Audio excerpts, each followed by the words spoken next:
9 years ago, Jackson Palmer and Billy Marcus founded Dogecoin. Initially intended as a joke meme coin, Doge has taken on a life of its own. Doge culture is very real, with many people using Dogecoin as a currency for buying, selling, donating, and tipping. But like Bitcoin, without additional utility, Dogecoin is simply a cryptocurrency. That's changing as Dogechain has entered the space. Designed for NFTs, games, DeFi, and more, Dogechain intends to provide utility for Dogecoin. Today we welcome Roc Zacharias to learn more. Will we be much wowed? Well, let's go ahead and find out on this We Heart Shiba Inus, episode number 638 of the Bad Crypto Podcast. 5, 4, 3, 2, 1, 0, ignition. Who's bad?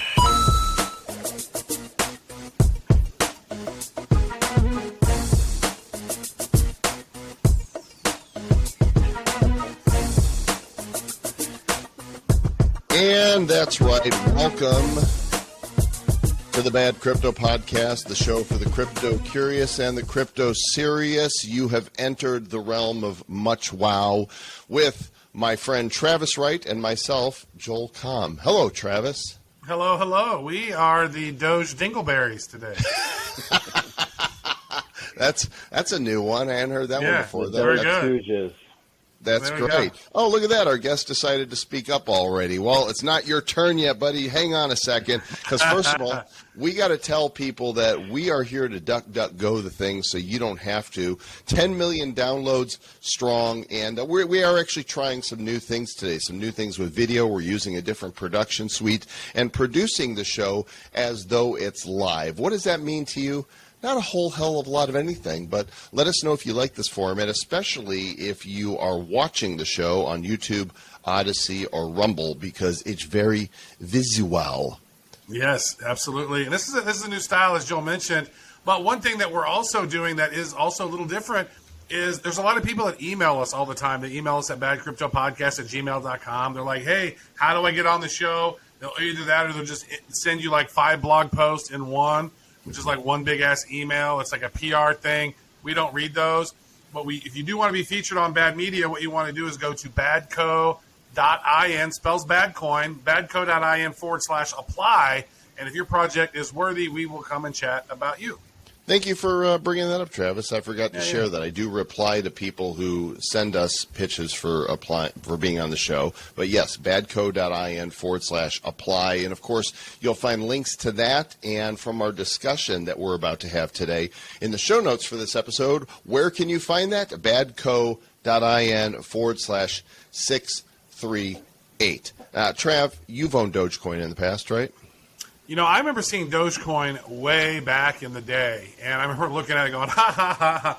And I remember thinking, like, wow, if that thing ever got to a penny, that would be ridiculous. Right. And I was like, there's no way that shitcoin is getting to a penny. And then little did we know, what was its all-time high, like 70-something cents or 80 cents or something crazy?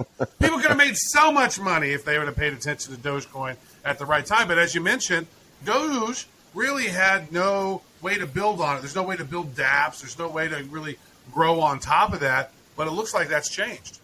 I believe it has, and we're going to find out more in our featured interview today, which we're getting to right now.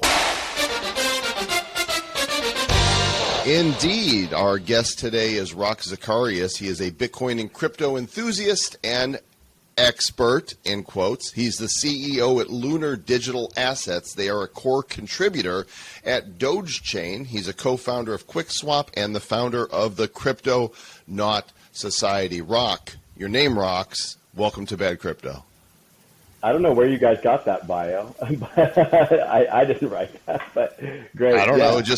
I just pulled it out of the internets, and there it was, and that's what we're sticking with it. So, are you okay with that? All right. Yeah, we're good. We're good. Good. That's all we got, man. With you guys.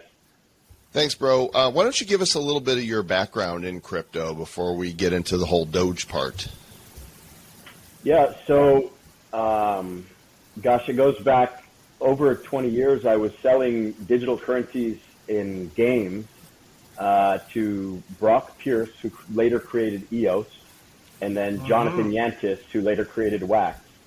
And, now here we are today in a world where digital currencies are becoming a real thing and not just, internet game money that your parents tell you to stop playing too many video games. Now it's really taking over the world. So pretty cool to see. Some of the things I'm known for in the space was our work. So I'm the CEO of Lunar Digital Assets, as you said. We're a marketing and incubation firm. One of our, notable clients was Polygon. We started with them 4 years ago and still work with them to this day.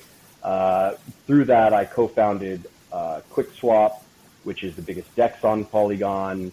At one point hit the largest volume in the world at 1.5 billion in volume a day. Still largest DEX on Polygon to this day, and most daily users of any dApps in the world, other than there's like 3 or 4 that on some days are ahead of us, like Uniswap on Ethereum, not on Polygon. We were beating them there.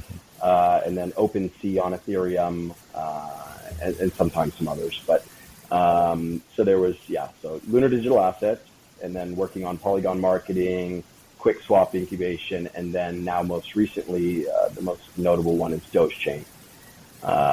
And you guys actually kind of spelled out the investment thesis for Dogechain pretty well. That Doge is currently used for payments, in-person payments a lot, and then also tips is another one people use it for. Elon just memifying it, that's a lot of its value. And we thought that it would be interesting to give it more use cases and specifically use cases in the digital world, right? So we're all building this digital world in Web3 and Metaverse and all this fun stuff, DeFi. And before now, you couldn't use Doge in those things. So you would use Doge, maybe you would get Doge on Robinhood. You would do some trading on Robinhood, and the beneficiary of that was Robinhood and their shareholders, right? When Billy Marcus, one of the creators with Jackson Palmer that you mentioned, them two created it together. So when he made an NFT, he launched on Ethereum, and Ethereum miners and Ethereum holders through using ETH as the gas, and then the whatever marketplace, I don't know what marketplace he launched on, probably OpenSea or something, but they're the beneficiaries. So what we decided is let's try to find a way to bring all this value back to Doge itself. So through Dogechain, a layer 2, or you could argue a side chain, similar to like Polygon and Ethereum, this is a layer 2 or side chain of Doge now. When we were working on Polygon and still Polygon, the idea was that it could scale Ethereum. We're not trying to necessarily scale Dogechain. This does give it better scaling, but that's not the big win here. The big win is that you can now build things on Doge. So you can build DeFi, gamify, NFTs, more meme coins. So it's like memeception. You have meme coins being built on top of a meme coin. And all these things are ultimately benefiting Doge because now you're using Doge as the gas. So we've had, I don't know what the number's at now, but at its peak, I think it was like $30 million of Doge. So a decent part of the supply had moved over to Dogechain, bridged via our native bridge. And then you get wrapped Doge, and that wrapped Doge, you could do, things like use it as gas. And you can, there's all kinds of other cool things people are doing. Like, there's, I think, NFT marketplace that's taking a portion of their revenue, converting it to Doge, and then airdropping it to Doge holders on the chain. So everything is themed around bringing value back to Doge. So, dividends on some of these projects, they give back to Doge, using it as gas, using it as the currency on these marketplaces. So it's the biggest currency on, like we launched QuickSwap on Dogechain. It's the biggest liquidity on that is wrapped Doge. So now people are using their Doge to provide liquidity to get earnings on, trading fees. And then just a continuous, there's a million other ways, collateral for loans, etc. Collateral for stable coins. So you could virtually use your Doge to do anything and everything you can imagine on Dogechain. So this is sort of like an EVM, right? Yes. An Ethereum Yes. virtual machine for Doge is what you guys are saying. So is this built on Solidity? Yeah, so it's basically using Polygon Edge technology. So we've taken the entire Polygon, we're building on the shoulders of these giants, right? So Polygon built on the shoulders of Ethereum giants, and now we're building on the shoulders of those giants. So we have made it full. It's exactly like the Polygon experience, or MetaMask Ethereum experience, except for, versus Ethereum, low fees, massive throughput. I think it's like hundredths of a penny or thousandths of a penny to do a transaction on Dogechain. So it really encourages like users to do fun things that, like, Ethereum has become more kind of the whale chain in a way, where you are only making big trades because of the gas fees. A lot of the fun stuff is kind of been pulled off of Ethereum. Unfortunately, I'm a huge Ethereum fan. I love Ethereum. It's my probably second biggest holding, I think. But it's unfortunate that it has become kind of, and maybe in some ways fortunate, that it's becoming like more of a settlement layer, similar to like Bitcoin is a settlement layer, and then you have Lightning and Liquid and other things being built on top of it. Well, with Ethereum, you have Polygon and Arbitrum and Optimism and other things being built on top of it, but it's the ultimate kind of settlement layer for smart contracts. And so Dogechain is, a derivative of that. Yeah, fully EVM, MetaMask, all the normal stuff you're used to. It looks like you kicked this off with an airdrop. I slept on it. I do have some Doge and a ledger, and I totally missed the airdrop. So I'm unhappy to begin with. Make me happy. How do I get happy? Yeah, so that airdrop was pretty big. I think at its peak, and the price is down now from that, but at its peak, that airdrop was like $90 million. So pretty crazy. We recently decided, or the community is in the midst of deciding right now, it's like 99.98% voted for already, but we're going to do an 80% burn. So this is like maybe the biggest, I think that one of the biggest, like percentage-wise burns that there has ever been in the industry. And I don't know, it might be like the biggest per dollar burn, because this is like at today's price, it's like $1.4 billion that we're going to be burning if this passes. And I think the vote ends, I don't know, Friday or something, and it's 99.98%. So let me ask you this. But I didn't answer your question, but go ahead and then I'll answer his question. No, so you're going to be burning, you mentioned you're going to burn 80%. Are you burning 80% of what's in our wallet too, or No. is it 80% of what's in reserves? What's in reserves, but it'll be of the total supply. So basically, in any wallets that have already been distributed, we're calculating it out of total supply. So anything that has already been distributed, you're good, fair game. You keep what you went. It basically multiplies you, it's like a 5x whale creator almost. Like anyone who's holding now or bought early or got the airdrop early, etc., your percentage of the entire supply is going to be basically proportionally 5x, right? Because we're burning 80% of the supply, so whatever you have is proportionate. It's like a reverse stock split, you could kind of say. But it's obviously not a security, but reverse stock split is the kind of best comparison we have to the current traditional world.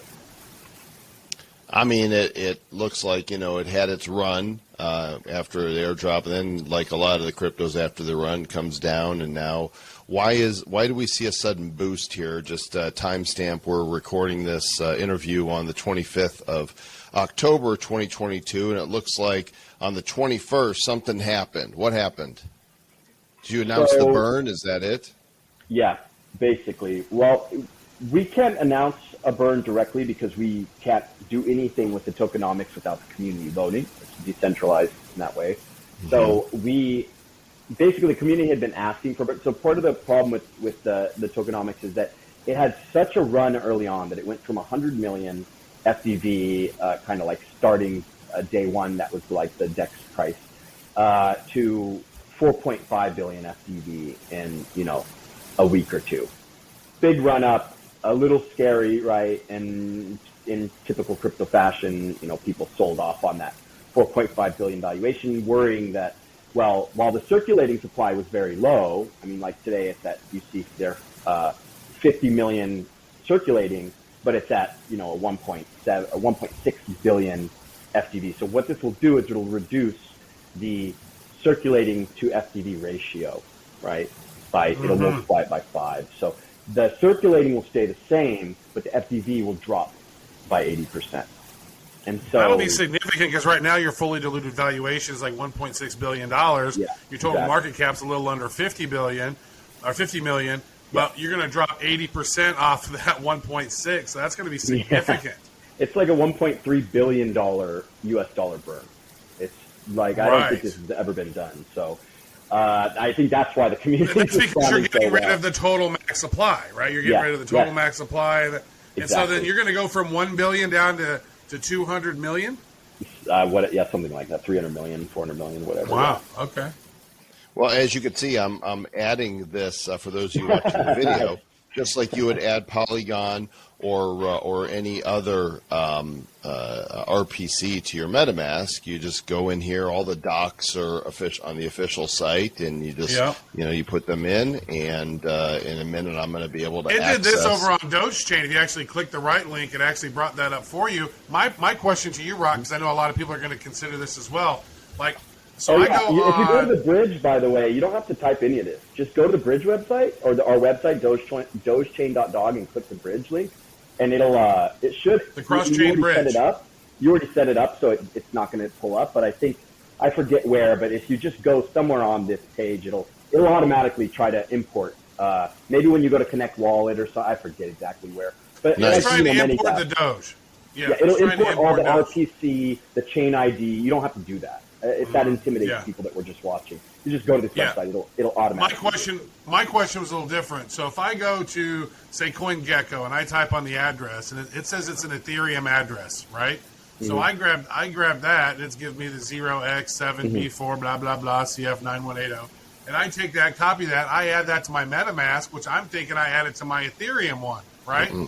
But well, that's what it looks like you could do. I could literally add that in and then swap Ethereum into that DC chain, and it looks like it's going to be on my regular wallet.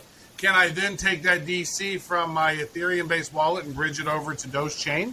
Yes. So, okay, just to make sure we're all on the same page. So, and I'm not instructing anyone to buy, no financial advice, but if you like just answering your question. So, places you can buy it would be like, let's say, Uniswap on Ethereum, right? Mm-hmm. Then you can take it and use a bridge. We don't officially really endorse any. We want it to be a fair competition, decentralized, and whatever bridge wins. So there's lots of them. One example is multi-chain. That's what it seems like most people use. That's what I've been using. So multi-chain, you can go and for pretty cheap fees and pretty fast, you can bridge your DC over. You can bridge your USDC, your ETH, whatever, and you bridge it over to Dogechain. Or you could bring, now your Doge is a little different. You do that through, you can do that. You wouldn't really want to do it through multi-chain because we don't support, for all the benefits, we don't support like other wrap Doge or Ren Doge or those. We support just native Doge. So you would want to use like your ledger from the Doge blockchain and use our native bridge, which is right here. You're looking at it.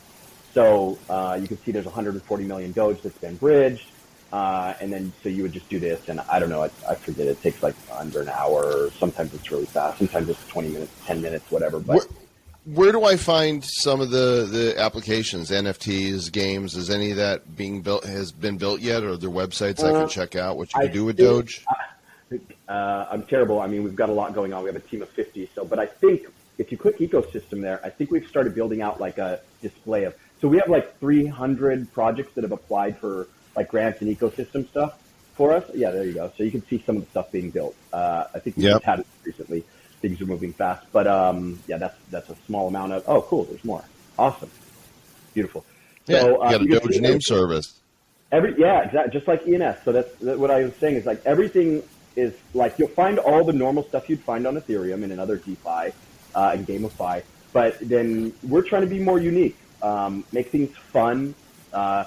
Someone I know is developing a Doge dance thing. It's kind of like play to earn, but dance to earn, kind of like Step-In, where you where you do steps and you get tokens. So everything here is like really more kind of fun. There's a big focus on fun. So when projects are applying for grants and ecosystem support and co-marketing and all that kind of stuff from us, what we ask them a few questions.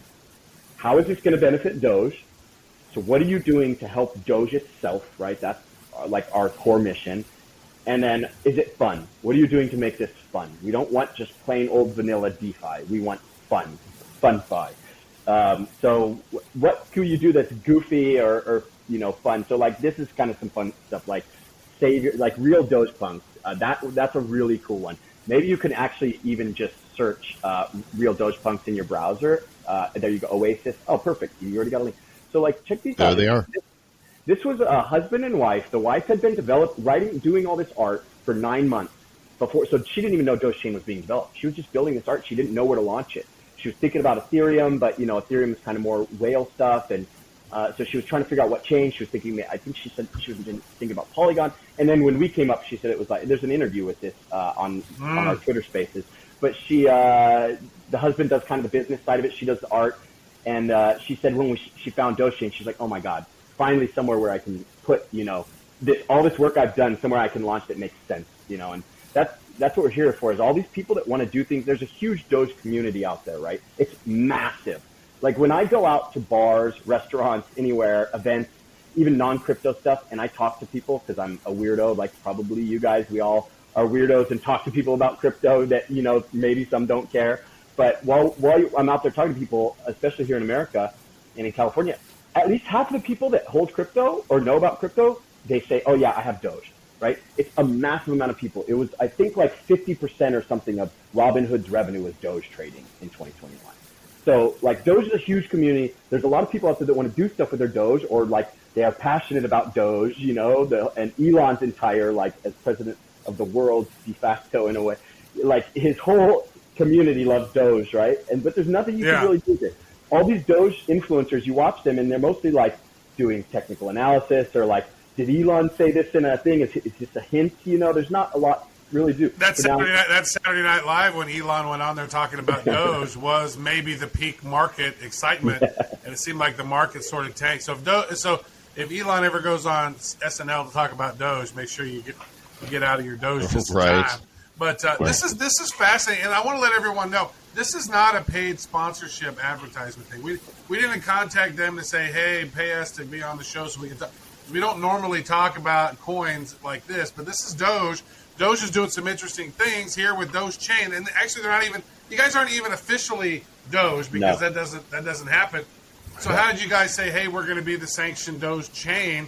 That's just a matter of the community voting on you guys, right? Yeah, so there's no sanctioning, there's no official, there's no. I mean, even a lot of like core Doge people hate this actually. So there's the community is torn between should we embrace this or should we hate this? And so, I had a call with Billy Marcus, multiple calls with Billy Marcus, the creator of Doge. And he was super on board. But then some Doge maxis got in his ear and told him, hey, this is like they're using the Doge name for profit and they shouldn't use the Doge name. They tried to get us to change our name. They didn't like that we were using Burns because originally I'm a huge Ethereum person. I love EIP 1559, right? This was like such a massive innovation for Ethereum. And while I don't see Ethereum as sound money, I think EIP 1559 was a pretty incredible innovation where Ethereum has now been in deflationary for the last 30 days on average. Ethereum has been deflationary. That's insane. And I still think Bitcoin is the only sound money, and it's the only thing I would trust my inheritance with. I did an interview with Kitco News. You could find that was a pretty controversial one, but about Doge, Bitcoin being used, I would leave it for my kids, my grandkids in a smart contract as inheritance. I could trust that it's not going to change. Ethereum, I can't trust that it's not going to change because it's changing rapidly. I could trust that it's going to keep up with innovation and that it's going to innovate and be flexible and evolve, which is great, like EIP 1559. But it might change, and while that was a change for the better, what if it changes for the worse? And also, ETH merge. It's more centralized. The mining and the validation is more centralized now. No doubt. No debate. It is more decentralized now. Now, I think it was a step backwards to make a step forward, and I think that it will get more decentralized. And if you watch there's a Bankless interview with Justin Drake, really sheds a lot of light on this. Sorry, getting off track here. But so I think Ethereum will become. Yeah, let's tell people about that other show. You guys go listen. Don't listen to these guys. Go listen to the other show. Bankless is a really good show, by the way. Yeah. That's solid. I did a really good interview over there. This one sucks ass, but the other one I did over there was great. No, I wasn't on that interview. That was Justin Drake. But this is it's an interesting project. Of course, go do your own due diligence. Go check it out at dogechain.io. Dog. That's the place to find it. I'm going to dig in a little deeper myself and maybe send some of my Doge over and play with some of these tools. Roc, what do you know, as far as the future of all this, what's your vision? Where do you think that this can go? Well, we were there for a lot of the building of, Polygon with QuickSwap. I mean, my BD team at QuickSwap brought over 200 or 300, maybe more projects to Polygon. So we understand like what's needed on a chain and the course of building it. So I think this chain will compete with all the top chains. I think Dogechain community alone is enough to fuel that. I mean, how many people? How big is that community? A Doge? Yeah. I mean, I don't know, but I would have to guess. I would guess 50 to 100 million, but I don't know. Is that how many wallets are out there? So I'm going off of okay, if Robinhood has, tens or maybe 100 million users, I don't remember. And, Doge was like a majority of their revenue, then probably a lot of people on Robinhood have it. And then there's all the off-chain wallets, et cetera. But I mean, you could see just from in the first 5 days, we had 600 projects launched on Dogechain. Within a month. That right there is such a key indicator, dude.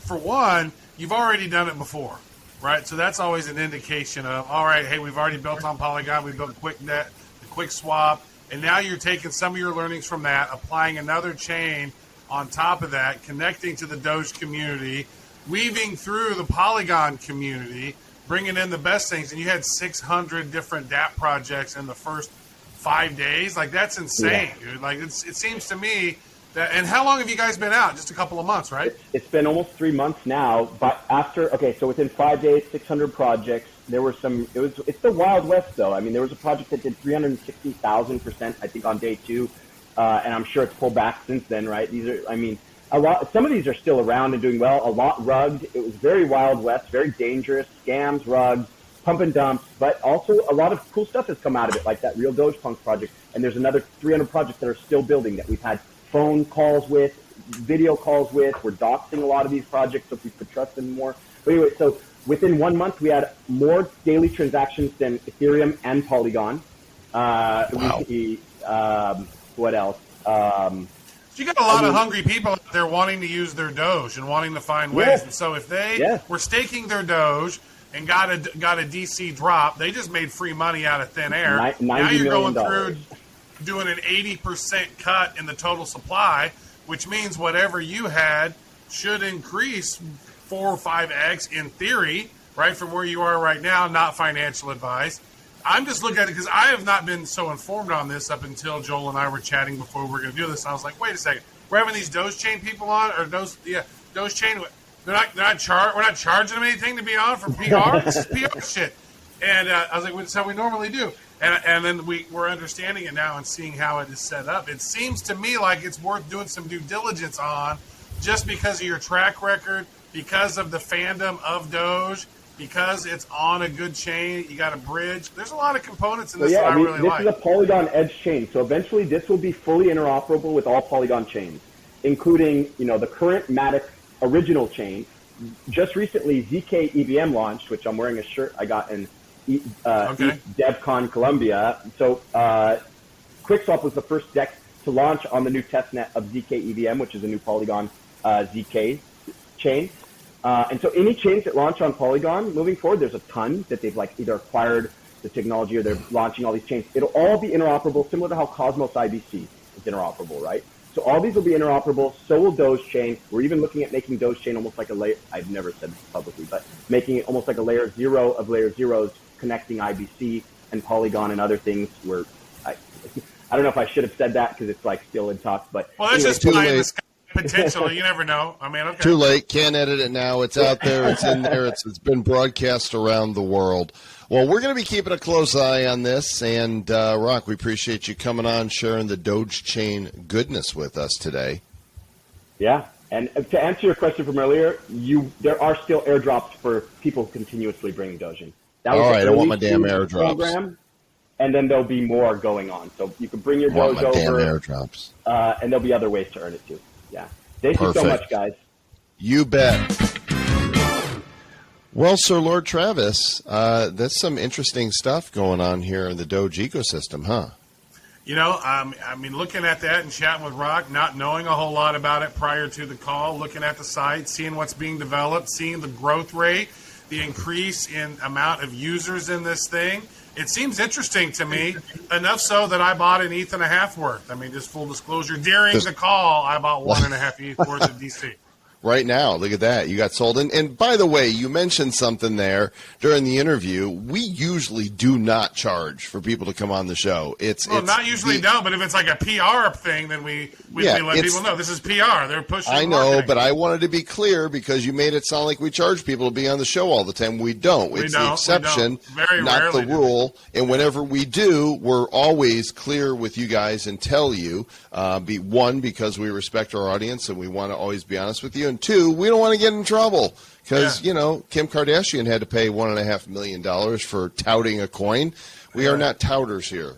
Well, I would only say that only if they're marketing it and it's obvious marketing or the PR people reach out do we ask that. So that's why I was like, wait a second, how legit is this coin? And the more as I did more research, I was like, oh, this seems as if it might be fairly legit.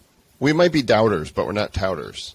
Okay, all right. Thanks everybody for listening to the show today. As always, we would appreciate if you would subscribe, leave us a 5-star review, tell a friend that hey, this show here it's not as bad as the title says they are.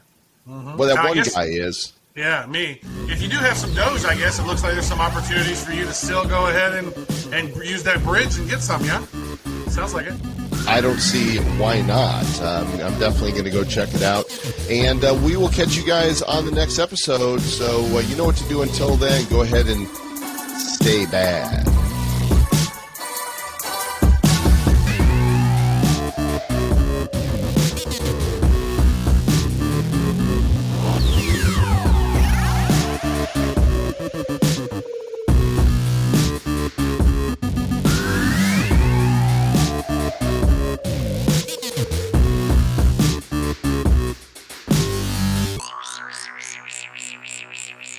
Who's bad?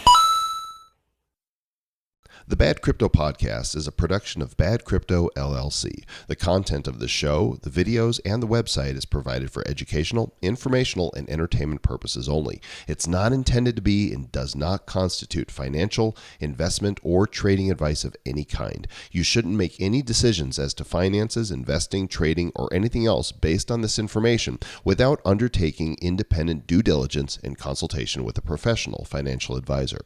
Please understand that the trading of Bitcoins and alternative cryptocurrencies have potential risks involved. Anyone wishing to invest in any of the currencies or tokens mentioned on this podcast should first seek their own independent professional financial advisor.